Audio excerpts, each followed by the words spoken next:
So let's get Monday started.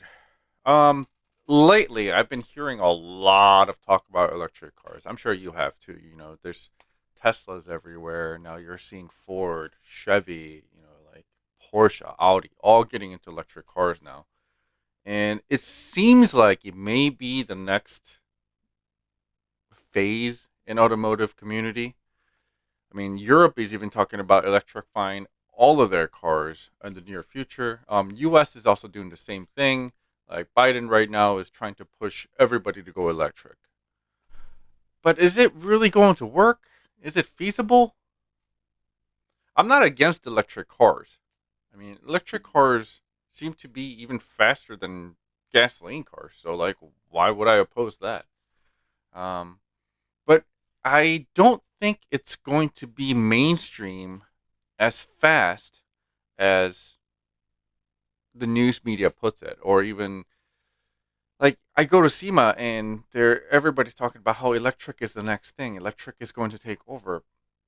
I think it's going to take a while for that to happen, and even then, it's questionable if electric cars will ever become mainstream, as in if it's going to actually take over the internal combustion engines, especially in America.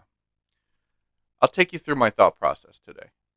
All right, so let's take a look at some of my points here on why I think EVs are not going to take over. My first thing is problem with charging.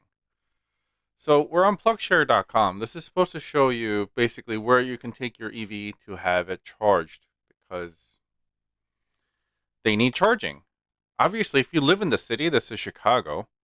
If you live in the city, there's quite a few charging stations, right? So it's almost I would say it almost rivals the amount of gas stations there are, except obviously there's less pumps when it comes to electric charging stations versus gas stations. So if you're in the city, it might be a viable option to have the electric car and not have range anxiety because I mean there's literally a charging station, a couple miles after a couple miles. So you'll find plenty of it. But the problem really comes out when you start zooming out and going to the suburb area. Now, look at this. From here to here, there's a huge gap. And the more rural you get, the more gaps you see. So, with that said, it's not as simple as owning a gasoline car where you're starting to travel outside the city. And if you run out of gas, all you do is just get off at the next exit and start pumping. Takes you 5 minutes to fill it up and get back on the road. Whereas if you were in an EV, one, you have to plan out exactly what route you need to take to get to exactly what charging stations, at what point of time you want to stop there, because I mean it's just so far and few between right now. So my first point of electric car not being mainstream for at least for a long time, for a while, is the fact that they need to get the infrastructure of the charging stations throughout the whole country. I mean, U.S. is huge, so that was just looking at Chicago. That's where I'm from. So, like, let's start going down to another section, like any other state, you will see rural areas. There's no charging.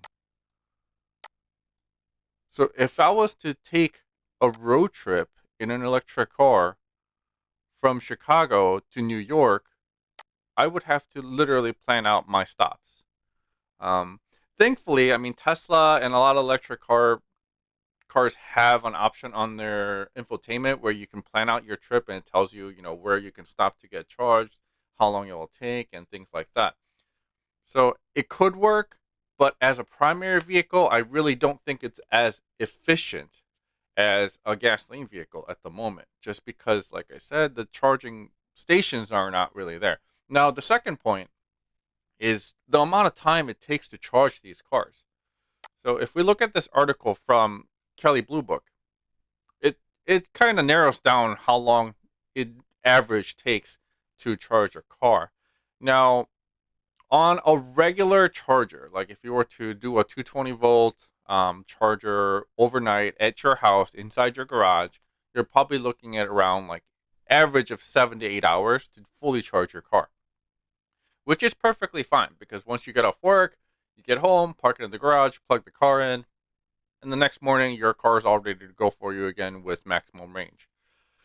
But the problem really starts when you start traveling further.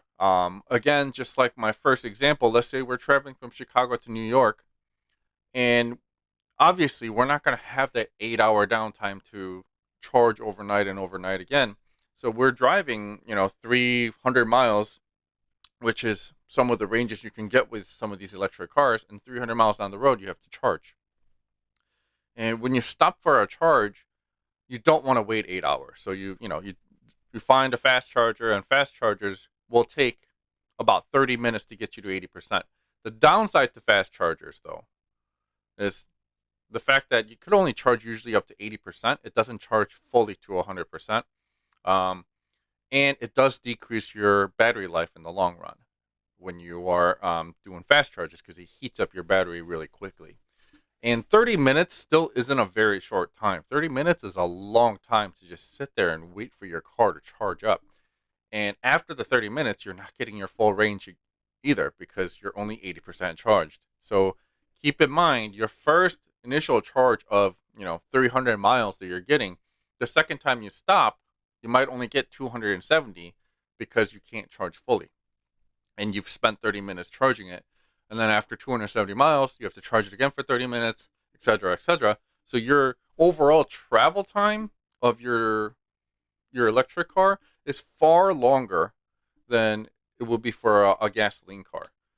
Um, Obviously, if you're living in a smaller country where your travel isn't as far, it's going to be different. So I think there is a reason why Europe is a lot easier to adapt to the EVs than it is for United States. Rest of the world, their countries are not as big as United States. I mean, United States is the size of a whole continent, where a lot of the other countries, there's 20, 30 countries within the same size of United States, whereas we have one country that's taken up half the globe. So unfortunately, that's the reality of it. It's just going to take too long to charge. It's just going to make our trips longer. It's just going to drain out everybody at the end of the day. Um, to get to the third point, now this kind of transitions over from the fast charging. Now, like I said earlier, when you fast charge a vehicle, it does decrease the life of the battery. So when you're looking at this, a lot of these companies like Hyundai, Ford, GM, they all have about 100,000 mile warranty on their batteries. But if you keep charging them, if you keep using fast chargers, you can decrease the life of the battery. So with that said, as you're decreasing the life of the battery, if you sell your car, after 60, 70,000 miles, it doesn't matter to you because you're the new owner. You're not going to have battery issues. But as a second owner, if you were to buy a used car, because used car market is definitely a viable market. It's right now you can buy a gasoline engine car with 80,000 miles or 60, 70, even some of them over 100, 150,000 miles. And all you really have to do is pump gas and go as long as there's nothing else wrong with the car. The problem with electric cars is, let's say the guy that owned the car before you used a lot of fast charging, and the battery technically only has 80% of the life. Well, he used 80% of the life capacity of the battery, if you want to say that.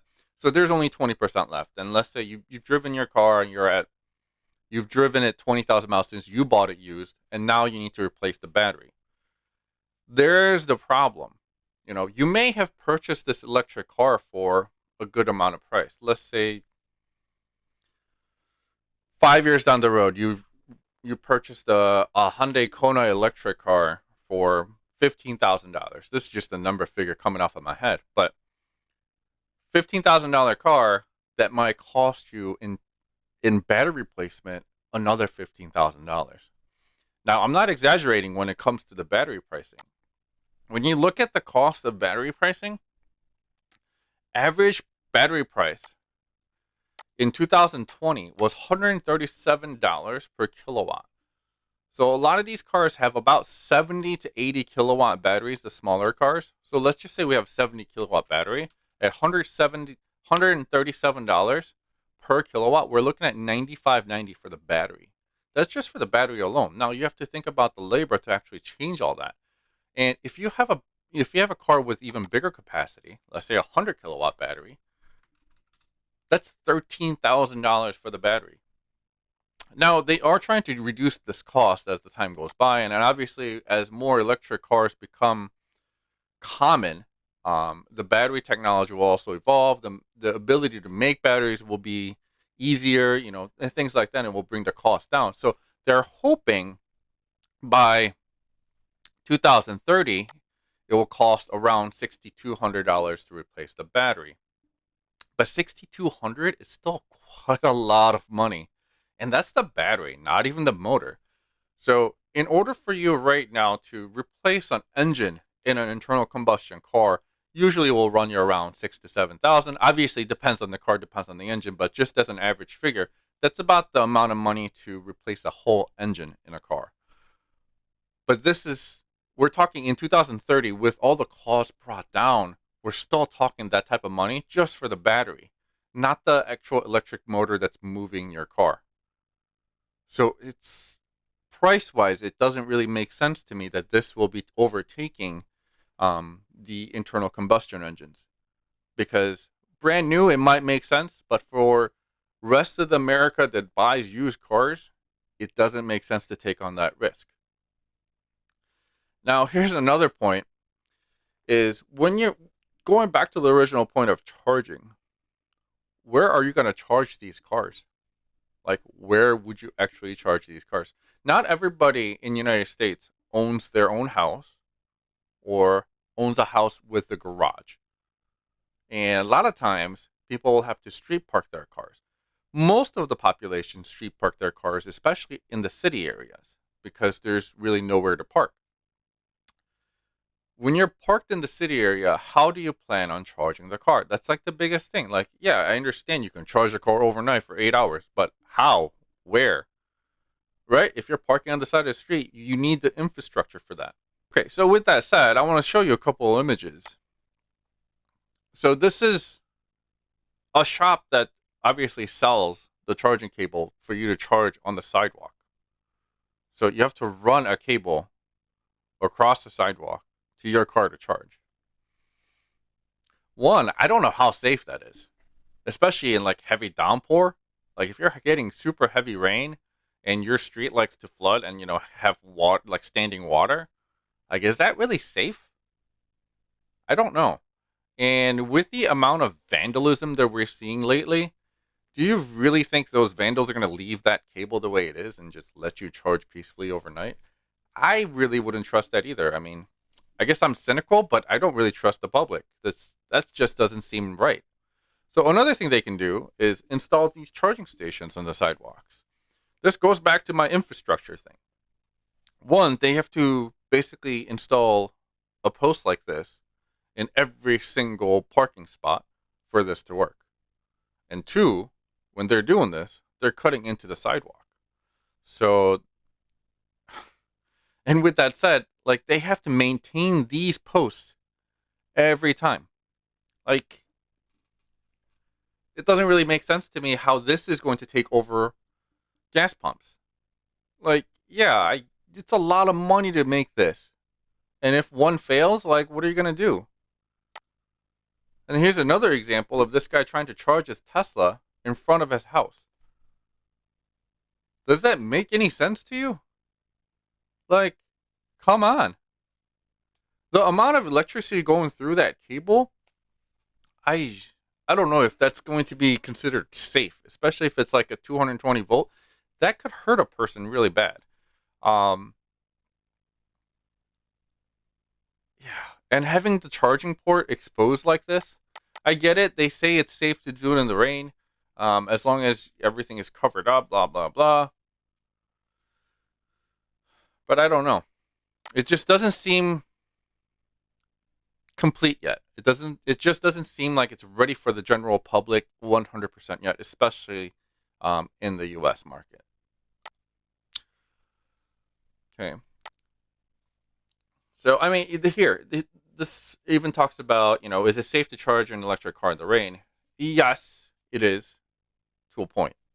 That's the whole point. Like, if you're, taking a bottle of water and you're pouring it down right where the charging port is, it's not going to be safe. And that's basically simulating a heavy downpour in a sidewalk area, in sidewalk situations. So I don't think it's really safe for anybody to be doing um, in-home charging in front of their house with an extension cord running out like that. The next part, half of US goes through winter. The northern half obviously goes through their coldness all the time. I live in Chicago, so I'm seeing 6 months of winter every year.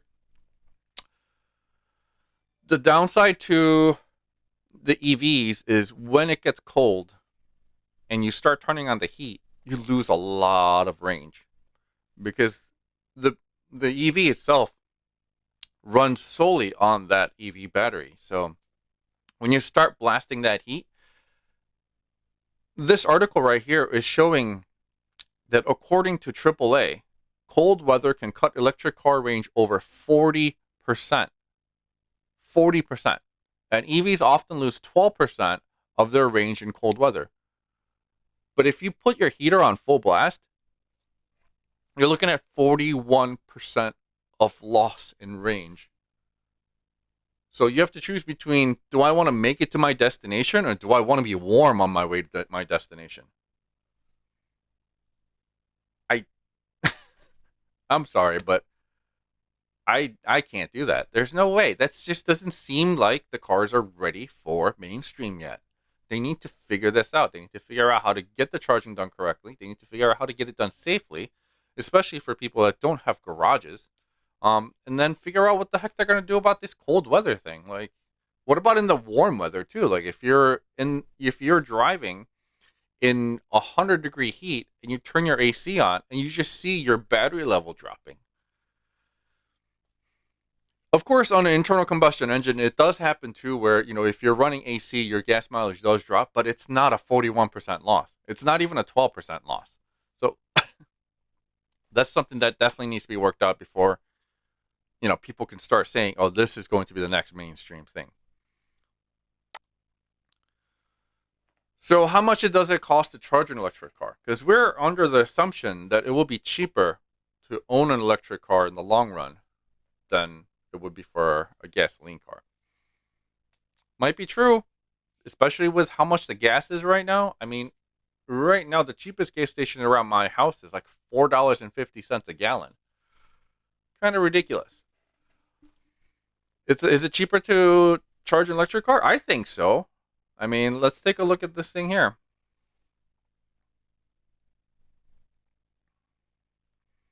So just to sum it up. Oh, let's say no. These guys are saying 425. So at 425, filling up a 12-gallon gas tank, about $51. Great, right? Now, and in order to charge an electric car, it will cost about $55, but that's per month, not per pump. So now this is basically saying we are averaging about 1,100 miles a month. It'll take about $55. So that's great, because if you're looking at the same amount of miles with a gasoline car that's getting 30 miles per gallon, so we're talking, small economy cars, it's $167. So that's over $100 difference per month in gasoline. So we're looking at what, $1,200, $1,300 at the end of the year that you're going to have on savings compared to a gasoline car. Could that be worth it? Well, let's find out. So Car and Driver did their math for us. 3-year cost analysis. So what they did was they took the Mini Cooper regular internal combustion engine and then took a Mini electric. Same thing they did there with the Hyundai Kona and Hyundai Kona electric. So if you look here are their purchase prices.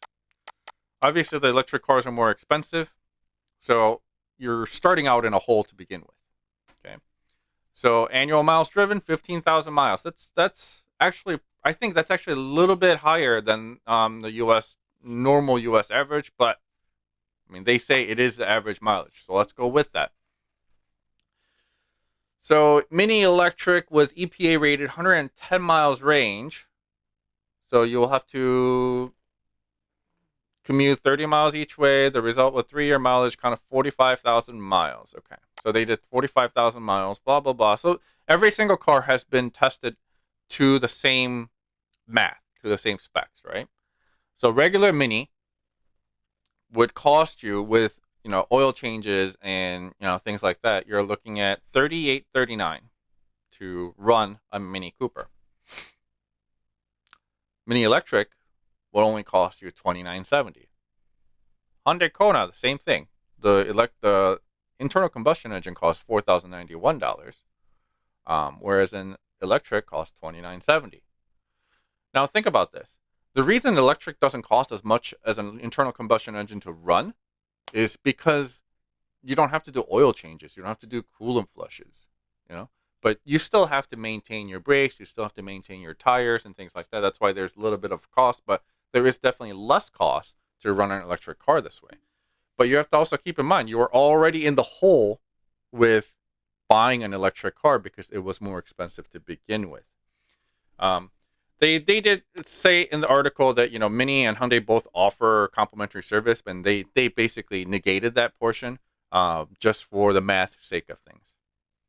Okay, so obviously with this, if Hyundai and Mini actually took advantage of the free maintenance, this number would actually probably not have much of a difference.